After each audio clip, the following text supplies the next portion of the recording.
Hi everyone, welcome back to my channel for another interesting beer review and another North German Pils, really classical North German Pils. It's from the Schultheiss Brauerei. I said, but it's from a Radeberger group owned by Dr. Oetker food company. So the Radeberger group owns this brand. It was a really big classic brewery from Berlin. It's the Schultheiss Pilsner. Schultheiss Pilsner is really big in Berlin. I remember when I was in Berlin last time, there was a lot of Schultheiss signs on the restaurants and bars, and that's something you're gonna notice as well if you visit Berlin, I suppose. Looks like this. Really traditional label also. They've been having this logo of this bear loving man for a long time.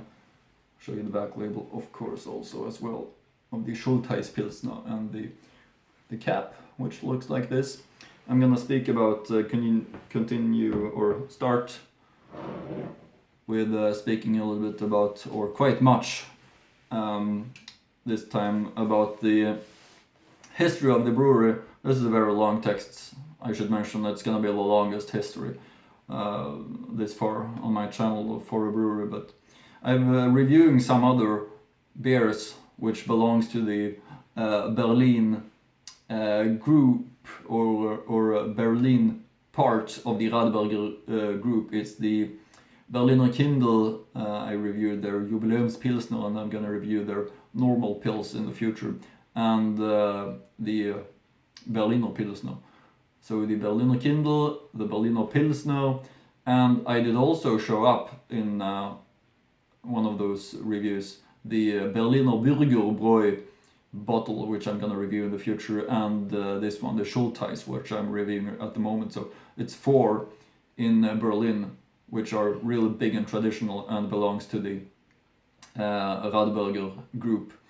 Radeberger group is a really big brewery group in Germany, so they own a lot of other breweries as well. Some of them have I reviewed, some other ones I'm gonna review in the future.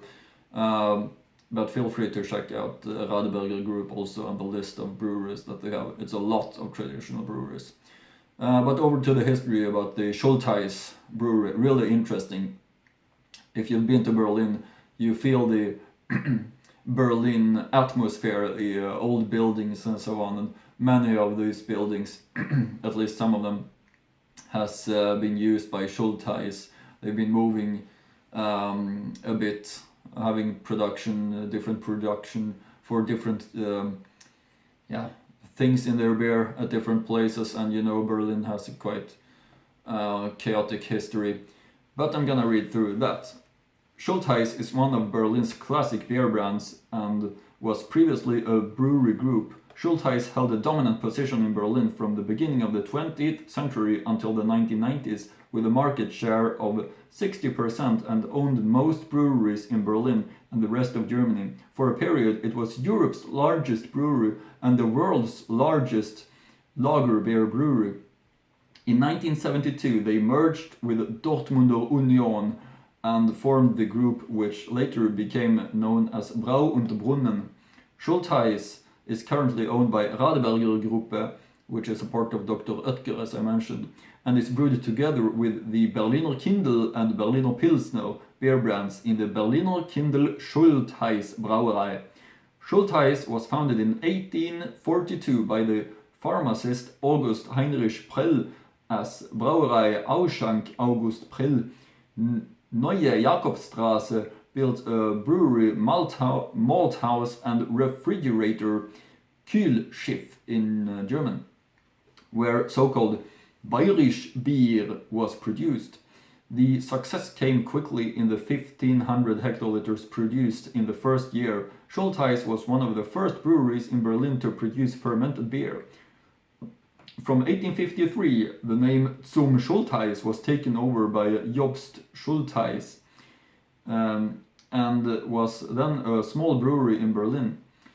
The brewery itself was named Schultheiss Brauerei. In 1864, Schultheiss sold the business to Rösische family. The symbol of the mark is Schultheiss, a title which was given in the Middle Ages to a person who had the role keeping order in society and may at times resemble a mayor's. A Schultheiss could also act as a judge. The name is related to the usual German surname Schultz. In 1867, the business was completely moved to Schönhauser Allee in Prenzlauer Berg. The site at Schönhauser Allee 3639 was already purchased by Prell in 1842 and was then the site of Wagnerscher Lagerkeller. Jobst Schultheiss sold the business as early as 1864 to the merchant Adolf Rösische and transferred the business to his son Richard Rösische, who lived from 1842 to 903. Richard Rösische was the one who expanded the brewery to become one of the largest brewery groups and became known as his social engagement. Rösische sold the original business in the inner city and expanded the business in Prenzlauer Berg. 1867 followed the transition to steam engines. In 1872 they moved into new premises that still remain on the site today. In 904 the magic limit of 1 million hectoliters of beer was reached in annual production. Schultheiss grew into one of the world's largest lager beer breweries during the 19th and early 1900s. In 1913 it had 2,800 employees. Schultheiss eventually gained a dominant position through the acquisition of competitors, a process that began in the late 1890s. In 1891, the Tivoli Brauerei in Kreuzberg was purchased, and in 1898, the Borussia Brauerei in Niederschöneweide was purchased. By taking over the Tivoli Brauerei in 1891, the biggest competitor disappeared. In 1860, the business had started at the site where a funeral had previously been located. In the Schultheiss group, the brewery was known as Schultheiss Abteilung 2. Today, parts of the brewery remain and the former management villa Sixtus Villa. Schultheiss' strategy continued throughout almost the 20th century. Independent breweries became departments, Abteilungen, in the Schultheiss group. In 1904, Schultheiss reached the long sought after level of 1 million hectoliters of beer in annual production. Schultheiss grew into one of the world's largest lager beer breweries during the 19th and early 1900s. In 1913 it had 2,800 employees, as I mentioned before. And in 1914 the group was the world's largest producer of lager beer. June 9, 1920, Schultheiss merged with Patzenhofer and formed Schultheiss Patzenhofer AG. Schultheiss and Patzenhofer, Berlin's then largest breweries, merged as a result of the economic crisis that hit the brewery industry and became Europe's largest brewery group. Head office became the brewery at Schönhauser Allee, where today Kulturbrauerei is located. In 1938, the name Patzenhofer was demolished in the company name. The same year, the head office was moved to Heerstraße in Charlottenburg, where it was until 1984, when the head office was moved to the brewery in Kreuzberg. In National Socialistic Germany, Schultheiss was named a design company. Several of the breweries became war scenes. The Schultheiss brewery at Schönhauser Allee was converted to a war production in 1941. The area was at the center of fighting as German troops entrenched themselves in the buildings at the end of the war. Civilians were also executed in the factory by National Socialistic officials. During the war years, prisoners of war worked in the brewery at Schönhauser Allee. Schultheiss was severely affected by the World War II. Markets and the breweries disappeared in the former German territories, which accounted 80% of the business. During the 1930s, there were 7,000 employees. In 1945, 800 remained. Hectoliter production dropped drastically. 2.3 million during the last year of the war became 229,665 after the collapse in 1945. The years after the war was characterized by financial problems as a result of the loss of subsidiaries, markets, and the state cession of operations in the Soviet zone of Germany. Schultheiss also has problems with the lack of raw materials and transport. After the war, 4 Schultheiss breweries remained in West Berlin, and Schultheiss was now rebuilt in West Berlin. In East Germany, the plants in East Berlin was nationalized, including Schultheiss plant in Niederschöneweide, Bärenquell, and the old Patzenhofer brewery at Landsberger Allee, VAB Getränkekombinat Berlin. During and after the World War II, large markets and breweries were lost. Schultheiss lost markets in the former German territories such as Pomerania, Ostpreußen, and Silesia. The brewery in Breslau was lost and instead became the Polish brewery Piast. In East Germany, the facilities in East Berlin was nationalized, including the operation in Niederschöneweide Bärenquell. After World War II, Schultheiss was rebuilt, and Schultheiss Pilsener continued to be a success and has continued to be one of the great Berlin beers. During the 1960s and 1970s, they were market leaders in West Berlin. In 1945, Hans Sixtus, who lived 1907 to 1975, became the head of Schultheiss' largest brewery, Schultheiss Abteilung II in Kreuzberg, and led the reconstruction after the war. In 1948, he took a seat on the company's board of directors, where he became chairman in 1954 and in 1956 was awarded the title Director General. Sixtus was a driving force in the Schultheiss return as a brewery after the war. Sixtus initiated Schultheiss expansion outside Berlin by launching mail order deliveries of beer to West Berlin, Westdeutscher Business, called in German, which began operations in 1950.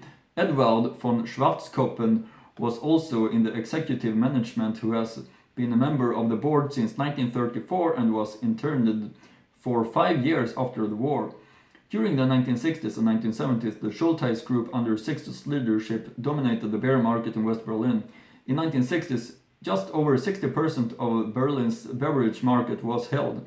A well-known slogan for this time was "Was de trink wir, Schultheiss Bier." In the early 1950s, a number of acquisitions were made: Aktienbrauerei Feldschlösschen in Minden, Dortmunder Bergmann Brauerei and Berlin breweries, Löwenbrauerei, Böhmisches Brauhaus, and Groterian. In 1960s, Schlosskell Brauerei in Heidelberg, Müser Brauerei in Bochum, and Schultheiss Bräu in Weißenbrunn were purchased. In the case of Schultheiss Bräu, it was a small independent brewery that shared names with a big one. In connection with the 400th anniversary of the brewery in Weißenbrunn, Hans Sixtus participated in the festivities in 1962. In 1968, Schultheiss in Berlin bought the smaller Schultheiss Bräu but sold it in 1972 to Silo Bräu. Schultheiss also started operations in Africa through the Brasserie du Benin in Togo's capital Lomé. Brasserie du Benin SA was built by 70% of Brauhase, Hase Brauerei GmbH in German, owned by Schultheiss Dortmunder Union. In 1968, the working company began with Dortmunder Union Brauerei. In 1969, Schultheiss took over ownership of Ritter Brauerei AG in Dortmund and Elbschloss Brauerei in Hamburg from Dresdner Bank. This also led to ownership of Gluckauf Brauerei, Arnsberger Brauerei, and Einbecker Brauhaus. In 1971 to 72, a total of 5 million hectoliters were brewed.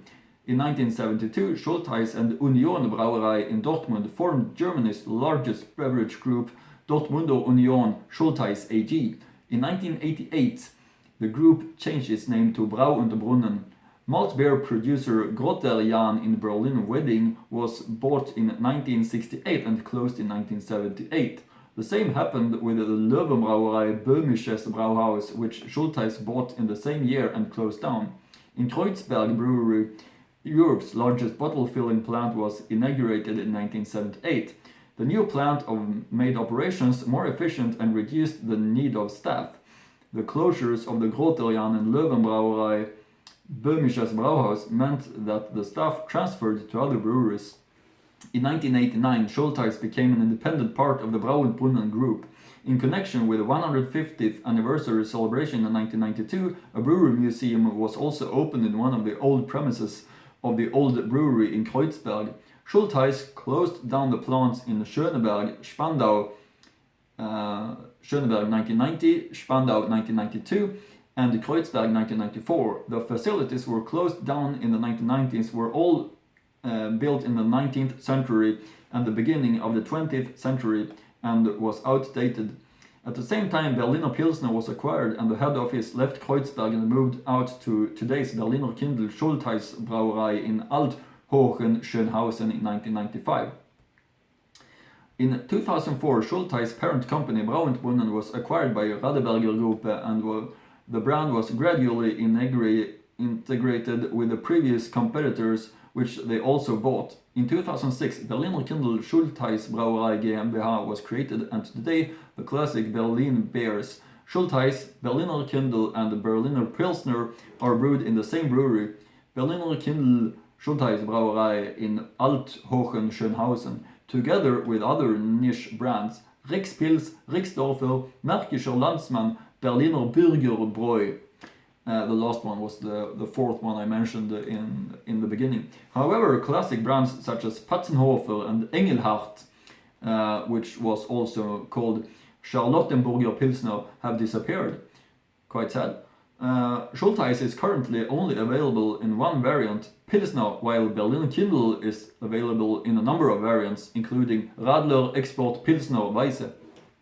In previous breweries, new businesses have emerged in several cases, including the Kulturbrauerei in Prenzlauer Berg and Malzfabrik in Schöneberg, and the Schultheiss Quartier in Spandau.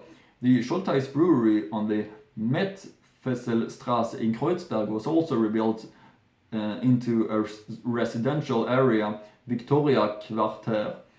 In the area there are former signs reminiscent of the history of the area, as well as the town name Tivoli Platz after the original brewery, and the former management villa Sixtus Villa with Sixtus Garten.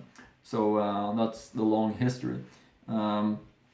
There's also many historical places, as I mentioned, in Berlin. The Schultheiss Abteilung 1 at Schönhauser Allee in Prenzlauer Berg, the Schultheiss Abteilung 2 at Metfesselstraße in Kreuzberg, Niederschöneweide, which later was known as Bärenquell, Abteilung Spandau, Abteilung Groterian, Malzfabrik in Schöneberg, to mention a few. Feel free to check out those places. It's really interesting. Over to the tasting part, finally. Gebraut in Berlin site 1842, Schultheiss Pilsner. I'm gonna show it to you once again right here. Really nice. Looking, in my opinion, clean and not anything unnecessary. Schultheiss Pilsner, frisch würzig und angenehm gehopft. Mit Tradition gebraut, Schultheiss Pilsner steht für echten Berliner Biergenuss seit 1842. Echt Berlin, echt Schultheiss. Gebraut nach dem deutschen Reinheitsgebot 5.0 ABV. Zutaten Wasser, Gerstenmalz, Hopfenextrakt. Berliner Kindl Schultheiss Brauerei GmbH in Berlin, of course. Here's the link to the brewer's website. Also, I linked to it in the description box below, as always. Schultheiss DE. Let's open this one up. I'm not gonna waste any more time. And pour it up.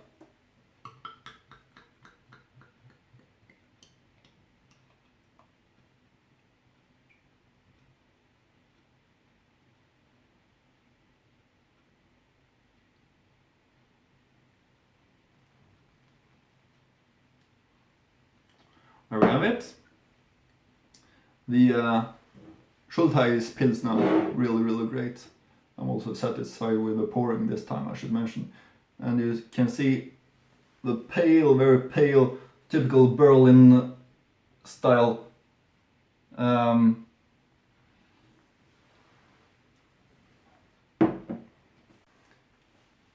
So I'm back. I'm sorry for the inconvenience.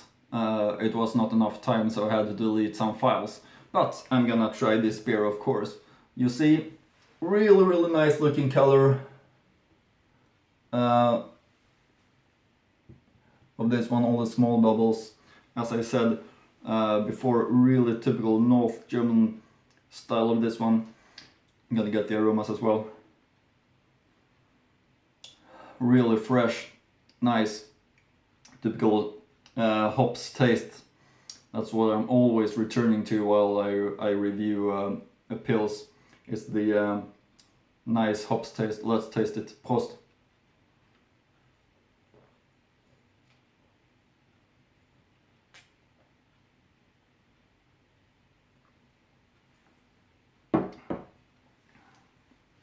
Absolutely nice, amazing, really refreshing.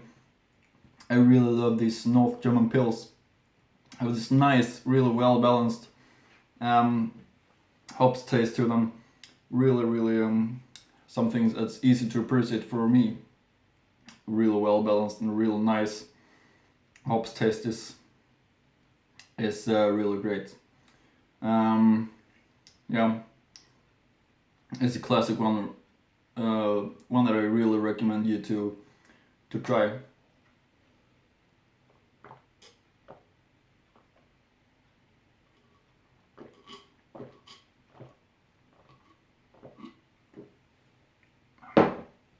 Yeah, that's it. That's the Schultheiss Pilsener. Definitely a recommendation from me. So hope you you have been enjoying this review, even though it was almost only history reading from me. And I hope you continue to follow my channel for more interesting beer reviews. I'm not gonna waste any more time, since this video has been long enough. But yeah, hope you continue to follow my channel, and see you again in next beer review.